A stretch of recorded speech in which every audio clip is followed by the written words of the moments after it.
Oi gente, tudo bem? Estamos aqui para mais uma aula de Biologia C, agora focada aqui nos exercícios referentes à primeira aula. E vamos lá. Espero que vocês estejam bem, então vamos começar. Para aquecer, a gente já vai começar a ver um exercício da prova específica da UFPR de 2016. Olha só, um exercício recente. Nesse exercício, o enunciado diz o seguinte: inspirado pela febre de jogos virtuais, olha só que chique, que utiliza a realidade ampliada, um professor de ciências solicitou aos alunos a confecção de um projeto de jogo utilizando animais. Um dos estudantes propôs um jogo de captura de animais que estariam espalhados em 8 áreas da cidade. No caso aqui a gente teria duas regiões, a região sul e a região norte, e cada uma delas com 4 áreas e dentro delas 2 animais. Vamos ver o que as perguntas quer aqui.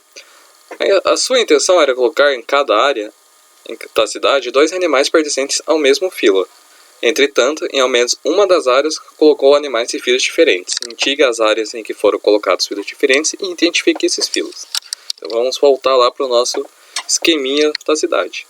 Na região sul, na área A, a gente tem o quê? A formiga e o camarão. A qual filo que eles vão pertencer? Lembrando que ambos fazem lá o processo de ictise, que tem pernas articuladas, eles vão pertencer ao filo dos artrópodes. Em B, sapo e jacaré vão pertencer ao filo dos cordados. Em C, carrapato e aranha, eles vão pertencer também ao filo dos artrópodes. Em D, a planária e a tênia são vermes achatados, então eles vão estar pertencentes ao filo dos plateumintes.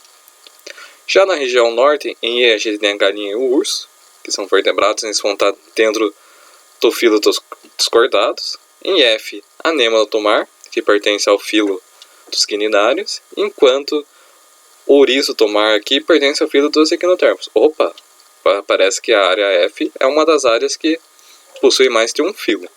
Vamos ver o restante aqui. Em G, caramujo e o polvo, eles pertencem ao filo dos moluscos. Em H, a minhoca e as sanguessugas pertencem ao filo dos anelídeos. Ou seja, a região F, pertencente aqui na região, a área F pertencente à região norte, é a área que vai possuir 2 filos diferentes, sendo que a anêmona do mar, se vocês lembrarem lá do Procurando Nemo, lá, Anêmona, onde que o peixinho palhaço mora, pertence ao filo dos quinidários, que é do grupo dos anthozoários. Já o ouriço do mar, ele pertence a um filo diferente, que é o filo que está incluído também as estrelas do mar, que é o filo dos equinodermatos, que seriam os animais que, olhando o significado do seu nome, teriam a pele coberta de espinhos. A gente vai ver isso mais pra frente, cada conceito de cada filo nas próximas aulas. Então, respondendo aqui a nossa resposta A região F que teria pelo menos 2 filos diferentes, com a anêmona pertencendo ao filo quinidária e o ouriço pertencendo ao filo equinodermata. A alternativa A, questão B, para vencer o jogo, o jogador deveria capturar animais de ao menos 4 filos diferentes. Caso optasse por explorar apenas uma das regiões sul ou norte, o jogador venceria. Ou seja, ele está pedindo aqui que para vencer o jogo eu teria que ter uma maior quantidade de filos presentes ali. Que daí a gente tem que comparar quem tem mais filos, seria a região sul ou a região norte. Vamos lá voltar para o nosso esquema. A região sul ele possui o quê? Filo artrópoda, cordada, artrópoda e plateumintes. Ou seja, a gente tem 1, 2 e 3 filos. Na região norte a gente tem o quê? Cordada, quinidária, equinodermata, molusca e anélida. Olha só, parece que eu tenho uma maior diversidade na região norte. Então, se eu responder na questão B, se o jogador escolhesse a região norte, ele venceria. Que enquanto aqui a gente tem artrópoda repetido, a gente tem uma maior diversidade de filos na região norte. Então, respondendo a questão B aqui, ó, venceria se escolhesse a região norte. Que na região norte é o quê? 5 filos diferentes. Enquanto na sul, há somente 3. Por quê? Porque nós temos uma repetição aqui em A e C, que pertence ao mesmo filo, que no caso é o filo dos artrópodes. Tranquilo, né, gente? Vamos lá. A C, ele fala que na caixa de armazenamento do jogo cabe no máximo 3 animais por filo. Caso o jogador capturasse mais de 3 animais de um mesmo filo, teria que descartar os excedentes. Se o jogador capturasse todos os 16 animais, quantos teriam que ser descartados? Isso está mais uma questão de matemática do que até mesmo de biologia. Mas vamos voltar lá. Quais os filos que a gente tem mais representantes aqui? Vamos lá, artrópodes, a gente tem 1, 2, com 4 aqui. Cortada, a gente tem 1, 2, 3, 4, ou seja, já temos 2 filos com 4. Em D, planária tênia são 2, pertencendo ao filo dos plateomintes. Quinidária a gente só tem um representante, equinodermados a gente só tem um representante. Molusca tem 2 apenas, então ainda está cabendo dentro da proposta do exercício. E a anélita tem 2 também. Então, vendo que os mais que tem o maior número de animais representados dentro dos filos seria o que? Artrópodes e cortado. Então, respondendo a próxima questão aqui, se o jogador tivesse que descartar um desses animais, seria do filo artrópodes e do filo dos cortados. Que no caso, cada um deles tem o quê? 4. Então, eles teriam que descartar esse excedente. Tranquilo, né, gente? Porque, ó, questão específica aí, ter vestibular da UFR, sossegado. A questão 2, ele é referente a uma questão do Enem lá de 2014.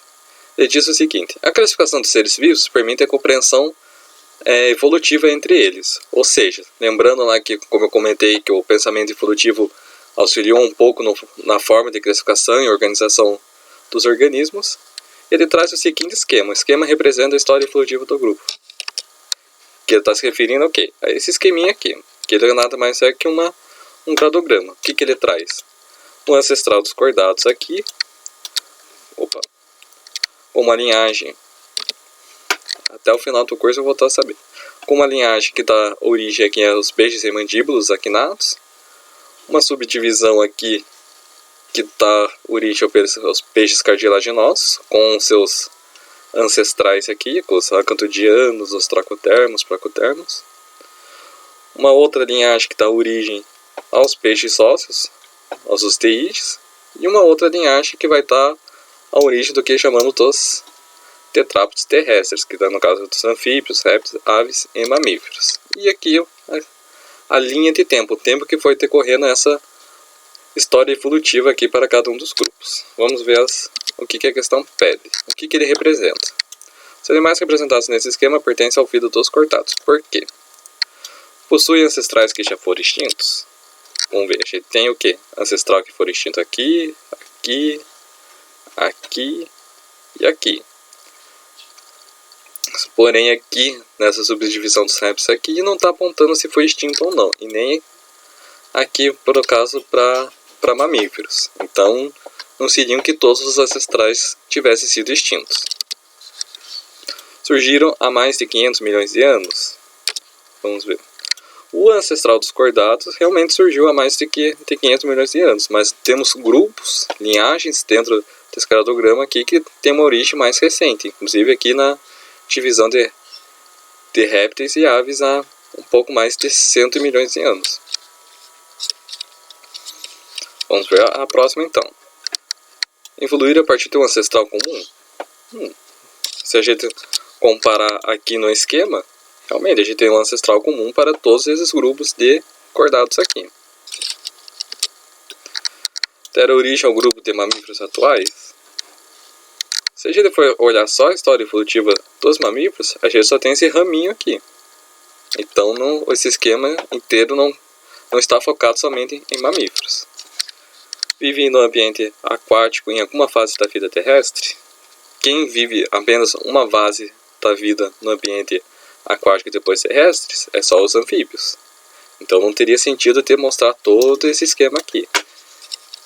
Pensando na questão mais lógica, seria o quê? Alternativa C, que todos aqueles grupos eles evoluíram a partir de um ancestral comum. Essa é uma das premissas evolutivas.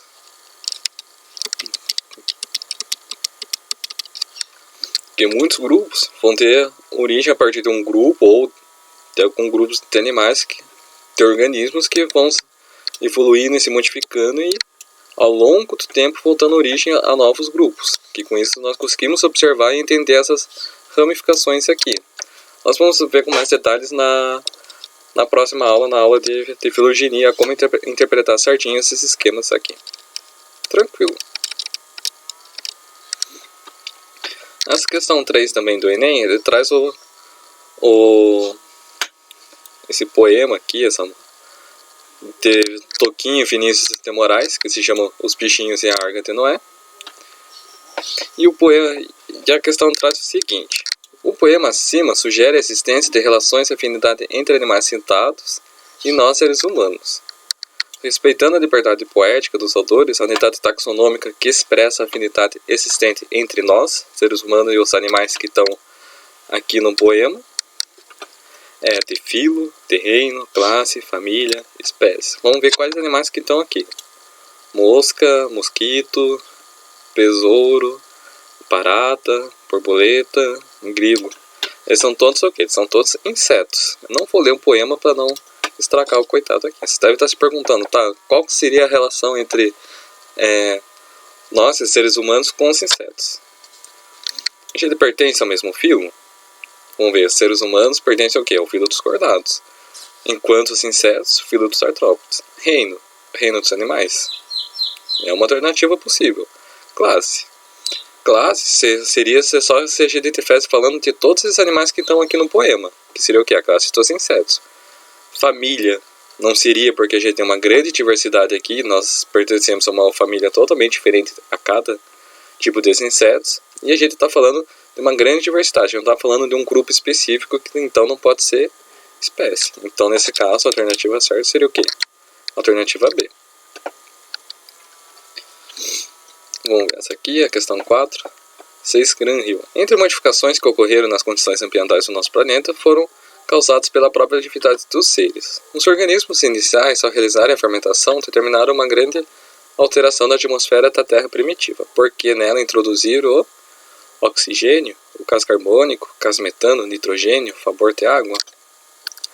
Se a gente está falando de fermentação, muitas vezes é um processo que ocorre o quê? Um processo na ausência de oxigênio. Então, a alternativa A já está descartado. E se a gente lembrar de uma reação de fermentação, a gente tem o quê? A gente tem a quebra de uma molécula que vai gerar energia. No caso aqui, essa seria uma reação de fermentação alcoólica, que no final ela vai estar liberando o quê? No caso de uma fermentação alcoólica, vai estar liberando álcool mais CO2. Por muito tempo, quando os organismos só tinham a forma de obter energia a partir da fermentação, muitas vezes o produto liberado era o referente ao gás carbônico. Então essa também era bem tranquilinha. A 5. O gradograma abaixo representa as relações evolutivas entre os membros da superfamília Hominoidea, onde se observa que superfamília, família, cada uma dessas categorias taxonômicas a gente vai ver na aula 2. Aqui ele pede para a gente analisar esse gradograma aqui, que tem a classificação aqui no lado, e vamos ver quais são as alternativas. Desculpa, gente. Homens e gibões. Os gibões, que no caso pertencem à família Hylopatidae, não possuem um ancestral comum. Vamos ver aqui. O homem está agrupado dentro do gênero Homo. E os gibões estão dentro do Hylopades, que no caso está dentro da família Hylopatidae. Se a gente observar aqui na base do gradograma, a gente tem um ancestral comum.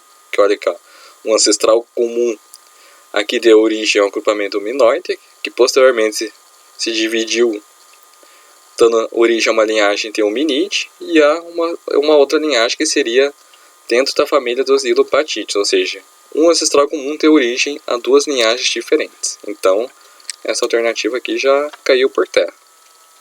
Homens, gorilas e orangotangos pertencem a famílias diferentes. Vamos ver.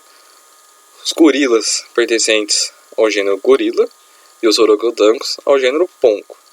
E o Homo, que seria os seres humanos, estão aqui dentro do gênero Homo.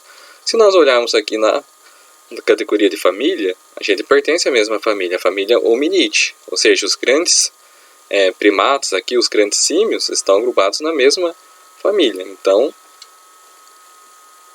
essa questão que já cai por terra porque está falando que famílias diferentes. Bem tranquilinho.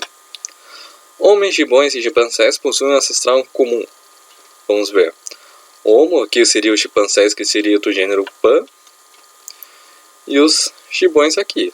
Realmente, nós pertencemos a famílias diferentes, mas tem um ancestral comum que deu origem a duas famílias diferentes ao longo do tempo da história evolutiva. Essa é uma possível pergunta. Possível resposta. Homens orangotangos e gibões são primatas pertencentes à mesma família? Não. A gente já percebeu que são o quê? A gente tem duas famílias aqui. Gibões estão aqui e os demais estão separados na família hominide. Orangotangos e chimpanzés pertencem à mesma subfamília. Vamos olhar aqui a categoria de subfamília. A gente tem o quê? Pongine, que é a subfamília que está agrupado somente os orangotangos. E o Hominine, que está o quê? Os chimpanzés aqui. Junto com a tribo do Hominine, que está o agrupamento junto com o ser humano aqui. Então a alternativa mais correta, qual seria?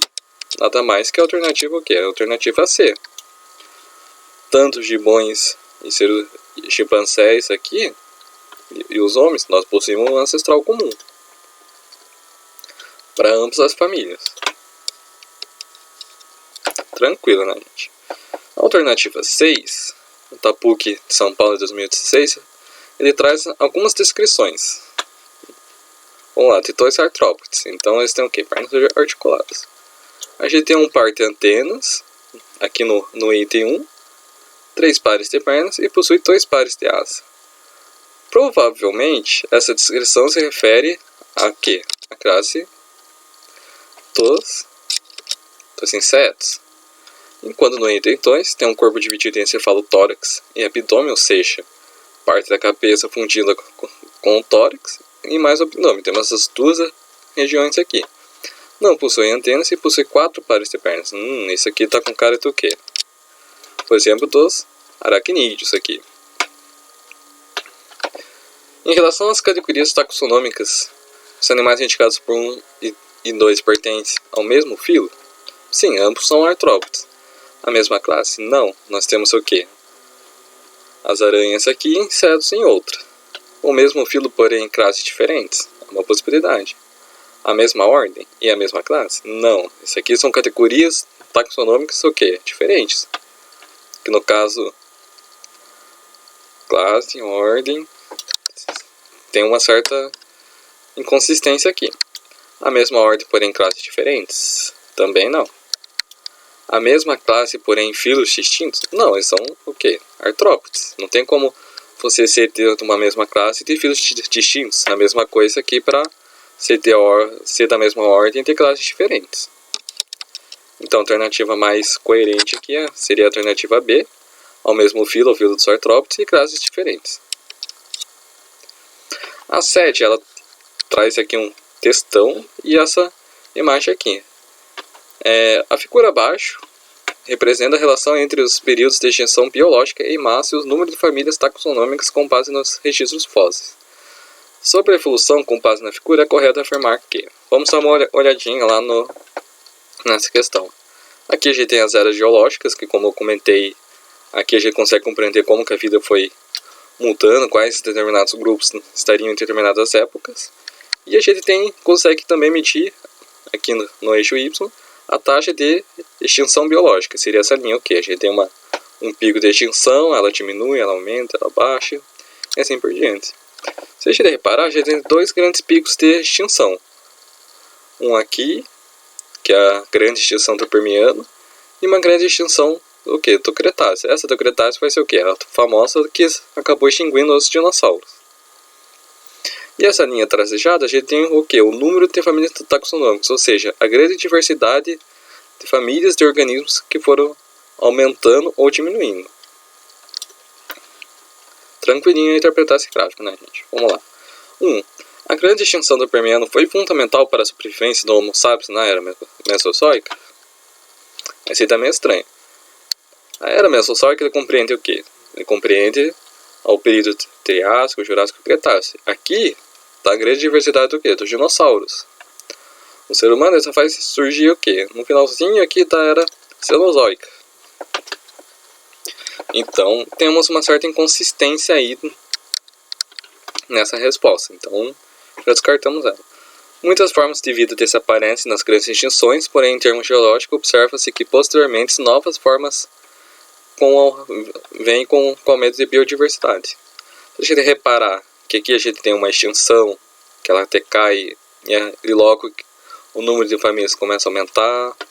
Aqui no Permiano a gente tem um certo número de famílias que elas decaem e depois da extinção começa a aumentar.